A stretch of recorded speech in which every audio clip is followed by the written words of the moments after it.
Any evening when you turn your television on, you'll have 3 to 5 messages, health messages from pharmaceutical drug makers.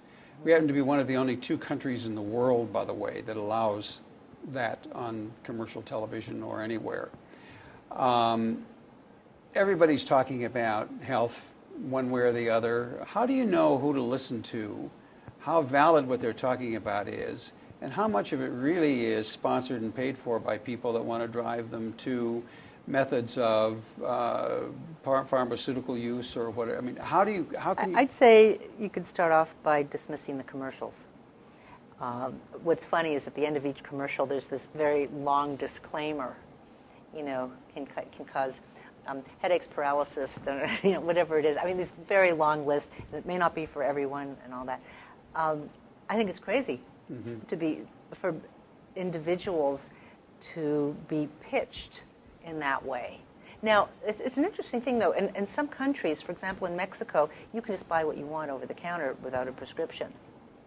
I think that's true in Mexico. Pretty much. Yeah. In India, you can. You just buy your prescriptions, so one assumes that the individual has some responsibility and knows what they're doing.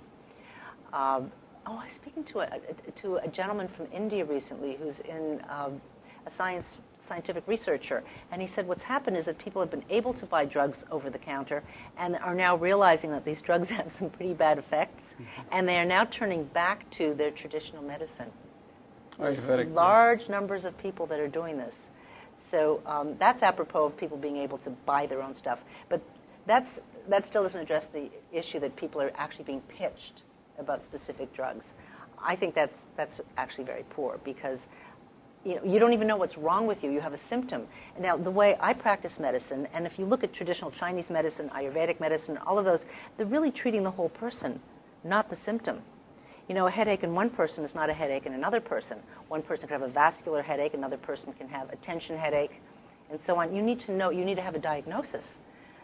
You need to know what's wrong in the system before you just treat a symptom.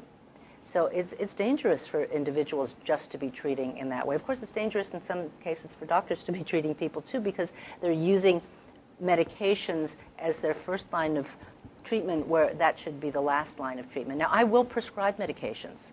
I have not thrown away my prescription pad, but I do it really judiciously, and I first see, is there a deficiency? Is there something here that will respond to a natural supplement first, or to diet or exercise or some lifestyle change before I start with the supplements? Or, for example, something else with perimenopausal women who are highly anxious and depressed. I'll check their hormones and actually prescribe bioidentical hormones. Okay, so that's a prescription, but I'm giving them what they need, and they get better. They don't have a Prozac deficiency. You know, they have a hormone deficiency, a hormone imbalance. They could have too much of one and not enough of another, and they feel much better afterwards, and they feel more normal and more natural, because giving them the antidepressant wasn't solving the problem anyway. They were just getting side effects. So you really need to find somebody you can trust, and somebody who is going to have your best interest in their mind. And do lab tests. And do lab tests, Yeah. and just then believe you're getting the best you can, right?